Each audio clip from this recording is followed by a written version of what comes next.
রাজধানী ঢাকা গুলশানের ৮৩ নম্বর রোডে রোববার দুপুরে হঠাৎই হাজির হন দুই যুবক। তাদের পরিচয়, একজন ছাত্র সমন্বয়ক, বৈষম্য বিরোধী ছাত্র আন্দোলনের নেতা, আরেকজন তার সহযোগী। তাদের টার্গেট সাবেক এমপি শাম্মী আহমেদের বাসা। তাদের দাবি ৪০ লাখ টাকা, না দিলে পুলিশে ধরিয়ে দেবে। প্রতারণার এই নাটকের অভিনয় ছিল নিখুঁত, কিন্তু গোপনে খবর চলে যায় পুলিশের কাছে। গুলশান থানা পুলিশ দ্রুত ঘটনাস্থলে গিয়ে হাতে নাতে ধরে ফেলে এই চাঁদাবাজ সমন্বয়ক ছাত্রনেতা আব্দুল রাজ্জাক রিয়াদকে।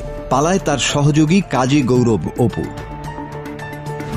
এই ঘটনার পর সামনে আসে আরেকটি চাঞ্চল্যকর তথ্য। ধরা পড়া ছাত্রনেতা আব্দুল রাজ্জাক রিয়াদ তিনি শুধু ছাত্র সমন্বয়ক নন, তিনি হলেন আওয়ামী লীগ নেতা কাদের মির্জার ঘনিষ্ঠ অস্ত্রধারী ক্যাডার। ২০২০ থেকে ২০২৪ সালের ৫ আগস্ট পর্যন্ত আওয়ামী লীগ নেতা কাদের মির্জার কাছে রিয়াদের ছিল অবাধ যাতায়াত।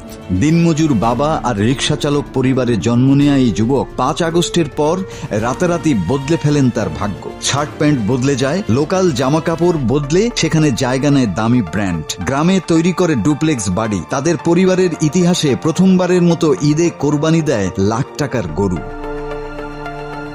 এলাকাবাসী বলছে রিয়াদের কোনো দৃশ্যমান আয় ছিল না, তবু তিনি হয়ে উঠলেন ক্ষমতাবান। নিজেকে পরিচয় দিতেন ছাত্রনেতা সমন্বয়ক প্রতিনিধি রূপে। এটাই কি ছাত্র রাজনীতি, নাকি ক্ষমতার ছায়ায় বেড়ে ওঠা এক দুর্বৃত্তের উত্থান? আব্দুল রাজ্জাক রিয়াদ এখন পুলিশের হাতে। তবে প্রশ্ন রয়ে গেছে, এই নাটকের পর্দার পেছনে আর কারা লুকিয়ে আছে? কারা এইসব চাঁদাবাজদের ছাত্রনেতা বানালো? ছাত্র রাজনীতির মুখোশে যদি লুকিয়ে থাকে অপরাধের নায়করা, তাহলে ভবিষ্যৎ কোথায়?